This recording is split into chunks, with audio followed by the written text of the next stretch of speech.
देवी प्रपन्नार्ति हरे प्रसीद प्रसीद मातर जगतोऽखिलस्य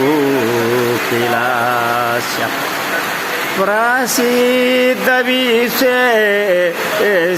पायि विष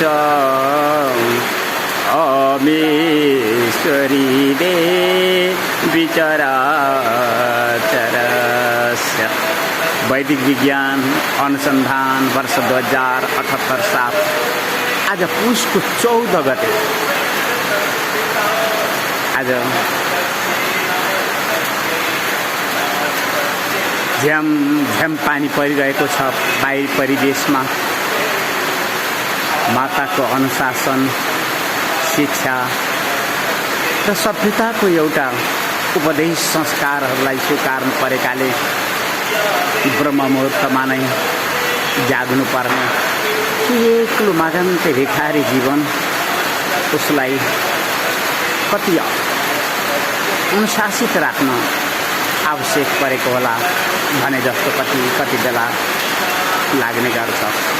किनकि झ्याम झ्याम पानी परिरहेको छ, हेमन्तको अत्यन्त चिसो, अनि त्यसभित्र अनि आफ्नो आन्तरिक र बाह्य शुद्धि गर्नका निमित्त फेरि बिहान ब्रह्म मुहूर्तमा जाग्नु, उठाउनका निमित्त स्वयं माता उठ्ने होइन भनेर आवाज गर्नु, अनि लाचार विवश हुँदै झटपटे स्नान गरेर फेरि आज मैले त्यो वीर र कविहरूको वैदिक सनातन धर्मलाई अत्यन्त हृदयले सम्झे। ओहो मेरो गोर्खा राज्य नेपाल देशको उर्वर भूमि, जहाँ वीर र कविहरूलाई सम्मान दिने गरिन्थ्यो, तर जुन देश पूर्वमा टिस्टा नदीसम्म र पश्चिममा काङ्गडासम्म पुगेको थियो, आज हामी जहाँ उभिँदैछौँ हामी कुन परिस्थितिमा छौँ र ती हाम्रा वीर र कविहरूको नस्ल कता गयो भनेर सोचिरहेका। हाम्रा ती भीमसेन थापा, अमर सिंह थापा, बलभद्र थापा, वीर कुँवर अनि यस्तै कैयौँ हाम्रा ती ऐतिहासिक वीरहरू जसले यो गोर्खा राज्य नेपाललाई पूर्वमा टिस्टा नदी र पश्चिममा किल्ला काङ्गडासम्म पुर्याइएको थियो। त्यो हामीले अहिले पनि स्मरण गरिरहेका छौँ।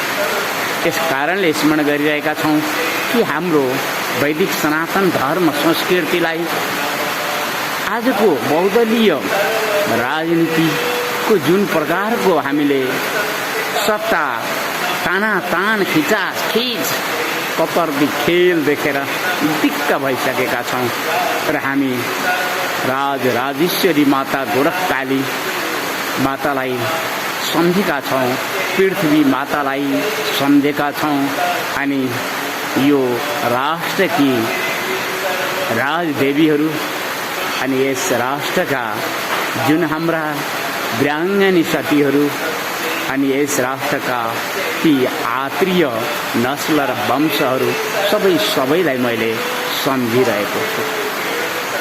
किनकि अहिले म बिहानको 5:55 तर्फ उभिरहेको छु र मैले बिहानको सामग्री पठाउनु छ र मैले वीर र कविहरूलाई सम्झाउनु पर्ने हुनाले भोलि 15 गते उसको 15 गते कवि शिरोमणि लेखनाथ पौड्यालको जन्म जयन्ती दिन पनि हो।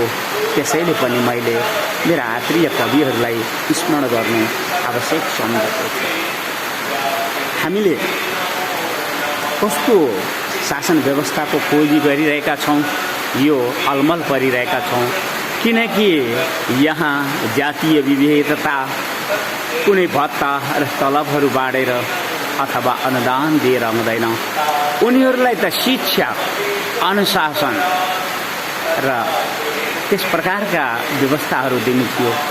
तर मैले देखिरहेको छु उनीहरूले दलित आरक्षण कोटा पनि पाउनु छ, उनीहरूले शुद्र संरक्षण पनि गर्नु छ अनि हाम्रो जातीय विविधतालाई वैदिक सनातन धर्ममाथि आक्षेप लगाउने प्रयासहरू यो बहुदलीय राजनीतिका ती झन्डे नेता र झोले तिनका चपेटाहरूले जुन प्रकारले हाम्रो वैदिक सनातन धर्ममाथि अत्यन्त आघात प्रहार गरिरहेका छौँ हामीले त्यसको बदला लिनु छ र हामीले बदला लिएरै छाड्छौँ।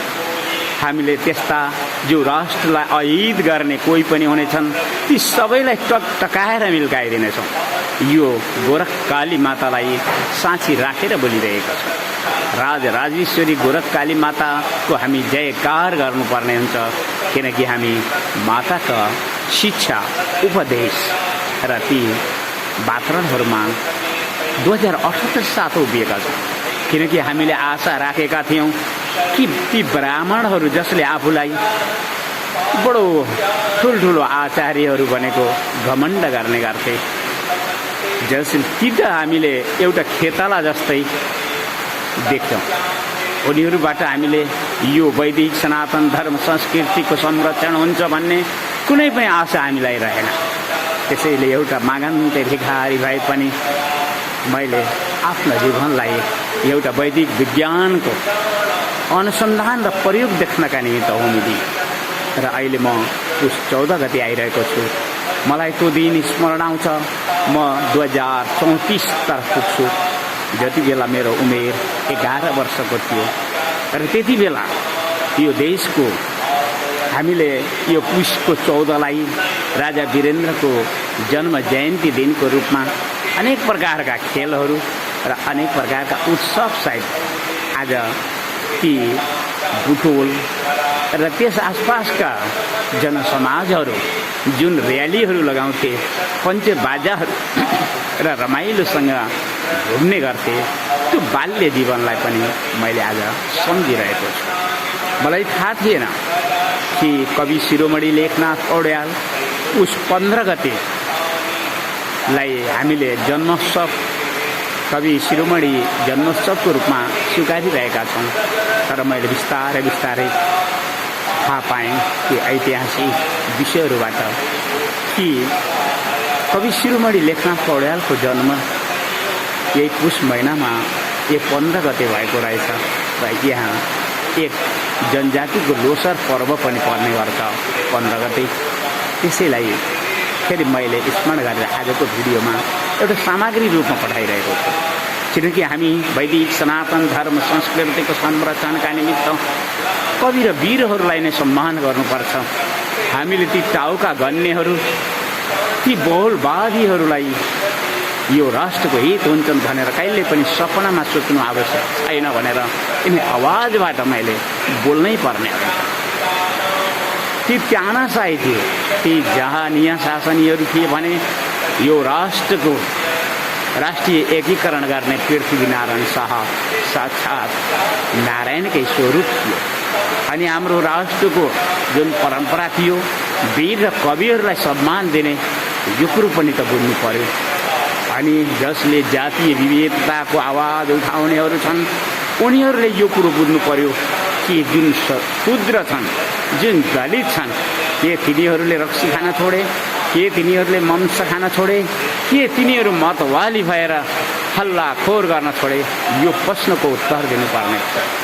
तिमी उत्तर दिन सक्दैनौ भने यो समाजलाई लथालिङ्ग र भताभुङ्ग पार्न पाउने छैनौ। हामीले प्रकृति र दैवी प्रकोप साथ आउँदैछ। हामी जब आउँछौँ प्रकृति र दैवी प्रकोप साथ आउँछौँ र त्यसरी आउँछौँ जसरी हाम्रा पुर्खा गोर्खालीहरू आएका थिए हामी त्यसरी आउँछौँ। हामी त्यसरी सडकमा भोक्नका निमित्त आउँदैनौँ र हामी त्यसरी ती जनसमाज र भेलहरू बढाउनका निमित्त आउँदैनौँ। हामीले त प्रकृति र दैवी प्रकोपका साथ आउनु परिरहेको छ किनकि विश्व मानव आविष्कार र औद्योगिक विकासले जुन प्रकारले पृथ्वी मातालाई अन्याय र शोषण गरिएको छ जुन प्रकारले आज यो जलवायु प्रदूषण र जलवायु परिवर्तनका समस्याहरू आइरहेका छन् के विश्व मानव जातिले यस विषयमा पनि सोचेको छ? यदि सोचेको छैन भने विश्व मानव जातिलाई जीवन जिउन निकै महँगो पर्न जाँदैछ। यो कुरो पनि बोल्नु पर्छ, किनकि प्रकृतिको आफ्नै शक्ति र सामर्थ्य छ। यदि तपाईलाई प्रकृतिको आफ्नै शक्ति र सामर्थ्यहरूको विषयमा विश्वास लाग्दैन भने आफ्नो जीवनलाई त्यो माता तत्त्वको गर्भमा खोज्न जानुपर्छ। त्यो प्रसुतिकालीन नल नाभि र त्यो दृश्यलाई तपाईले समीक्षा गर्नुहोस्, अनुभव गर्नुहोस्। ती आमा देवीहरूका स्तनका दूधहरूलाई ओहो प्रकृति कति समर्थ छ। म तिनै दूधहरू यी ओठहरूमा रसाएको नाताले मैले 2078लाई वैदिक विज्ञानको अनुसन्धान र प्रयोगको रूपमा हेरिरहेको छु र मैले माताहरू भन्दैमा सबैलाई सम्मान दिन पनि जाने छैन, किनकि मेरी माँको उपदेश र शिक्षा चाहिँ छ कि जो शिक्षित छन्, जो अनुशासित छन्, जो सभ्य छन् र उनीहरूसँग माता तत्त्वको गुणहरू छन्, उनीहरूलाई न त मस्तक शिर झुकाएर उनका वरदाहरूमा झुक्दै अनि आफूसँग भएका विद्याहरूको सदुपयोग गर्ने र उनीहरू ती माताहरू प्रसन्न भए भने तिमीले प्रकृति र दैवी सिद्धि र शक्तिहरू पाउनेछौ भन्ने मैले वचन पाएको छु।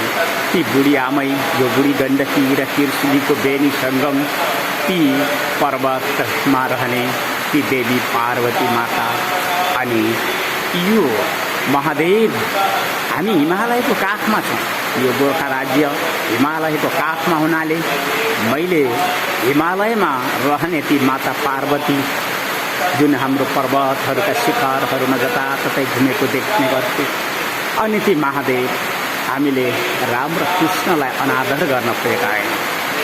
हामी राम र कृष्णलाई पनि सम्मान दिन्छौँ, तर हामी जुन प्रकारले गोर्खा राज्य नेपालको अपमान परिस्थितिलाई अनुभव गरिरहेका छौँ, त्यस परिस्थितिमा हामीले ती देवी कुन्तीलाई स्मरण गर्छौँ कि हाम्रा आत्रीयहरूले जुन आत्रीय दुर्वासा ऋषिले दिएका आशीर्वाद र ती वचनहरूद्वारा जुन 5 पाण्डव महावीरहरू छन् उनलाई हामीले निरन्तर स्मरण गरिरहेका छौँ। तर हामीले ती महावीर हनुमानलाई पनि स्मरण गरिरहेका छौँ, किनकि हामी उनीहरूलाई यस कारणले स्मरण गरिरहेका छौँ कि उनीहरू प्रकृतिका दिव्य शक्तिहरू र हनुमानजी, व्यासजी अनि ती हाम्रा जे जस्ता शक्ति र सम्पन्न चिरञ्जीवी परिवेशहरू छन्, हामी ती सबैलाई स्मरण गरिरहेका छौँ। तर हामीले राम र कृष्णकोलाई हामीले खोजेर गयौँ भने हामीले गोर्खा राज्यलाई संरक्षण गर्न सक्दैनौँ। हामीले त महादेव र पार्वतीकै उपासना गर्नुपर्छ, हामीले त राजराजेश्वरी गोरखकालीकै उपासना गर्नुपर्छ, हामीले त श्री हनुमानजी, हनुमानजी, व्यास अनि ती कुन्ती पुत्र 5 पाण्डवहरूलाई निरन्तर स्मरण गर्नुपर्छ। हामीले कृष्णको पछाडि लाग्यौँ भने, हामी रामको पछाडि लाग्यौँ भने त्यति बेला हामीले हाम्रो राष्ट्रलाई पनि गुमाउनुपर्छ। यो हामीले अनुभव गरिरहेका छौँ। हामीले त महादेव र पार्वतीलाई नै स्मरण गर्नु परिरहेको छ र उनीहरू सबै सम्मानका पात्र हुन्।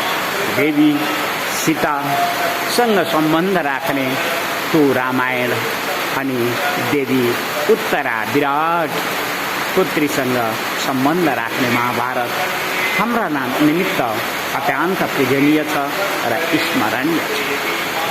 विराट पुत्री उत्तरा र जनक राजाकी पुत्री जानकी देवीलाई म पुनः एकपटक नतमस्तक शिर झुकाएर प्रणाम गर्छु र मैले आफ्नो गोर्खा राज्य नेपालको हितका निमित्त यी आवाजहरू 2078 साल निकालिरहेको छु र तपाईँले यी आवाजहरू कतै भेट्नुभयो अर्थात् गौरीशङ्कर घाट नामकको युट्युबमा पाउनुभयो भने अवश्यमेव तपाईँले यसलाई श्रवण गर्नुहोस् र आफ्ना पुर्खाहरूको नस्ललाई स्मरण गर्नुहोस्।